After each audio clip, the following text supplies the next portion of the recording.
Oh, that's a great question. We love to talk about midlife crisis in the usual daily life, but does it exist, a midlife crisis? I would say um, there's a lot of research established that we go through a lot of changes. We go through shifts in the things we want and interests, and the shift between what we want as a young adult and what we want as a sort of more mature, it's clear. Whether that leads to a crisis or not, that will depend on the individual circumstances. And I think that one of the things that are interesting here to explore is this idea that we might face with quite a lot of regret at this stage of life. We can see that we've been maybe working a career for 20 years, or maybe living in a particular way, and then we hit that point that we realize that actually, hang on, I have another, maybe the other half of my career ahead of me, but I'm not where I want to be. Or I've been pursuing things that actually please others, but it's not what I want to do. I never actually ask myself what I want to do. And often these are the points that it starts triggering that crisis moment. This is something that I often say when I teach MBA students. They are in that age bracket. They are coming to do a master's because they do feel a need to explore what they want to do with the rest of their career.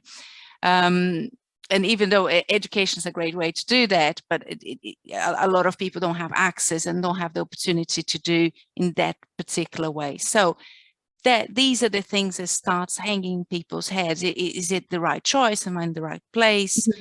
Do I like what I do? Am I looking after my health and my body? How things are going to be sustainable in the future. Yeah, so there's a lot of kind of assessment going on, isn't there? I guess whether it's a psychological feel, you know, as in a number that you might therefore be in the middle of your life, because what the life expectancy in the UK is 83, 84 years, something like that for men and women. Yeah.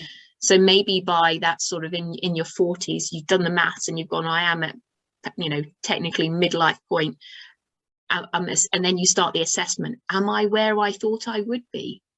You know, and thing is, I think people are very hard on themselves because obviously we're allowed to change, aren't we? We're allowed to evolve, and maybe we are hard on ourselves by thinking that we shouldn't have done that. But yeah, we are. And I think there's something about how our brain works in terms of black and white, wanting certainty. We seek certainty.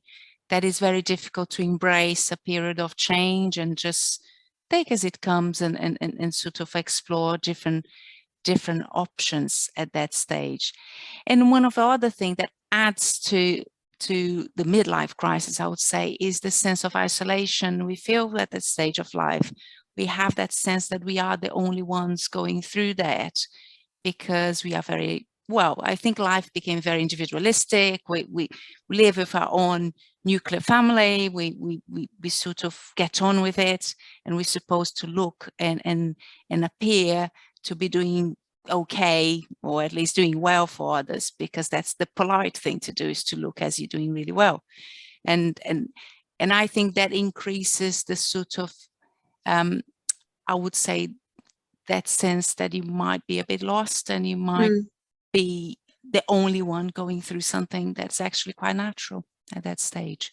And very common, you know, in my mid sort of 40s, I guess I'm in that age group, and I think, yeah, you can dwell upon those moments, and a lot happens around midlife as well, doesn't it? You know, you may reach perhaps the peak of your career and say, is this a peak? Did I want this to be the peak? Did I expect my peak to be higher or lower? You may have children, you know, that are less dependent on you by the time you get to your middle to late 40s. And then after years of kind of giving up a big part of your life to children, the realization that they perhaps don't need you quite as much. So you may feel, as you say, more isolated and sort of on your own. And then, yeah, more dependency, perhaps if we've got parents that are aging and they may be more dependent on us, but that may feel for many people a burden, something they hadn't maybe factored in. They maybe were hoping that if they have children, they start to be more independent, and then you might get your life back. But actually the realization that you don't, you know, you have then the care of your parents. as well. It's true. And when you start caring for our own parents, that reverse role that we take, it's sort of hit us that, hey, I'm the next generation that's taking responsibility for all of this. Yeah. So it increases that sense of, that sense that it's up to you. So that the burden, I would say burden, but it is a burden that you are responsible for so many people. So you still your children and now your parents as well. So that's it has a massive impact on us. And what I see, Anjanette, that sometimes the way people approach this midlife and approach looking after those different aspects sometimes is not as productive as well, or productive maybe is not the word. I would say adaptive. It's not as adaptive as could be. And an example, which I'm sure you would know even better than I do, is when it comes to nutrition or exercise. So people say, okay, I have to look after my health and I'm going to include exercise and nutrition. But instead of doing that in a positive manner, in an organic manner, it's like self-punishing. You just increase the burden. There's yet another thing on your list that you need to take on a daily basis. So it just adds to the pressure, adds to the stress, and adds to that ideal we think we should be living. Yeah, the way we should conform and, aware of our health going forward, and we want to therefore maximize our health and to reduce our risk. So yeah, as you say, awareness of moving more, being more active, eating better, but these sudden quick changes aren't always sustainable, aren't they? And then psychologically we are beating ourselves up over it. We're making life very hard on ourselves, unnecessarily, with these expectations that we put upon ourselves. And for many people that can lead to things like extra alcohol consumption, drinking more, or a sort of downward spiral in terms of their mental health, feelings of self-worth and self-esteem. And I'm sure you probably find that a lot with your research, because a lot of your research is that midlife, isn't it? I'm guessing you find that a lot with people, that they find psychologically their mental health changes in midlife. Yes, and that sense that self-loathing is something that might start happening at that point, because you feel like a failure. I know that you have a great interest in menopause. I've been researching a lot of the menopause, so we can use that as an example. So women at this stage having the pressures of work and life and going through the hormonal change that will change their bodies. Their bodies are not going to be the same. And you're trying to keep up and keep the appearances and keep your food intake in a particular way and so on. So all of these things, because sometimes it's hit and miss and you're learning to live with the new changing body, you just feel like a failure for not catching up fast enough, for not taking that control back. And I think that is one of these issues that emerges, is we start being very hard on ourselves. We start to think that unless we can operate as a machine rather than an organism that we are, we're not being successful, or we're not being good enough.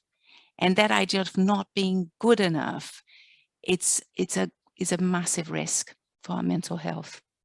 And it's a common one, isn't it? You can see it everywhere around us, your friends, your colleagues. It's the mental shift around that midlife, and we don't fully understand, as you say. I've been researching a lot about menopause for my master's, and we don't fully understand it yet, the massive impact that estrogen has upon, talking specifically here just about women, but that mental shift. For many people, you talk about menopause and they associate it with hot flushes, but actually the far bigger burden upon a person, personally, or the workplace, is their mental health, the impact of a change of hormones on people's mental health. And unfortunately, a lot of women in their 40s don't realize that. They are noticing a change in themselves, and it's unsettling them. They don't know what is going on. They don't know, because they can't understand it themselves. They don't know where to go for help. And they don't think that it could be the hormones because they're in their 40s, and menopause happens way later in life and is all about hot sweats, you know. But actually the realization that no, it could be the perimenopause. Let's use the opportunity to just check with your health professional about seeing whether it could be your hormones. But for most women, it is. You know, 8 in 10 women will have, 80% of women will have menopausal symptoms, and most of them are to do with our mental health. So I think a key thing is, if, you know, I can only of course speak of women at this point, is just to keep talking, just to try and understand what's going on, talk to health professionals about it, talk to your colleagues about it and friends. And, you know, you'll probably find that you're not alone in going through this. Many people in their midlife are experiencing a shift.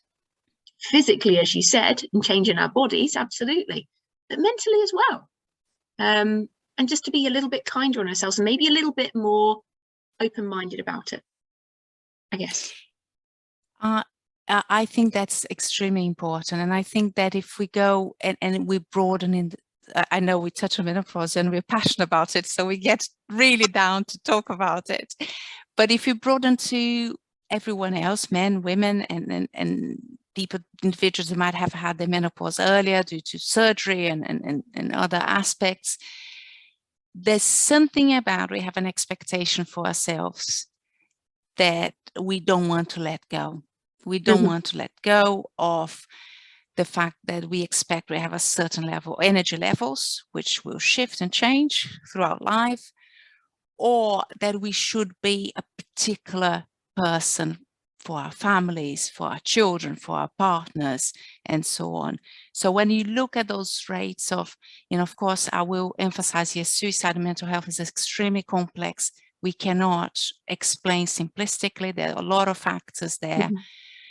But we often see in men that what takes them to that state of despair is not being able to tell their partners they got some financial issues, or tell their family that they can no longer afford the things they could afford before.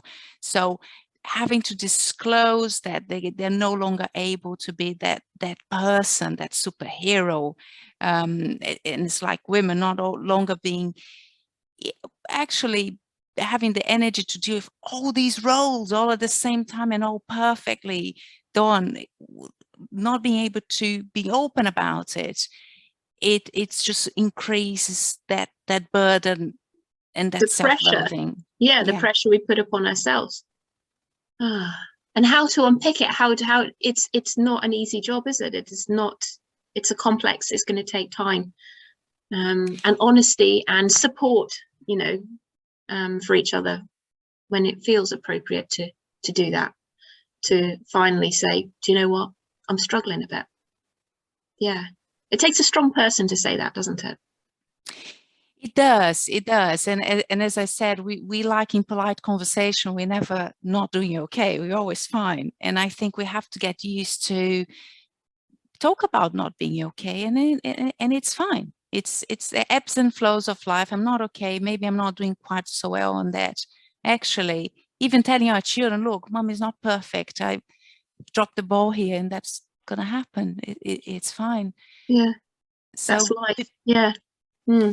Being open, and one of the things that I feel quite strongly as my psychologist and therapist past coming here is this idea of self-compassion. And I know it might sound fluffy for some people, or compassion, what she's talking about, but no, the process of accepting the fact that we are limited in our capabilities of doing things in every part of life, and then committing to do something about it, take us into a different mode of thinking. So I might not be perfect here, but if I acknowledge that I have an imperfection, then I can do something about that in a more positive manner.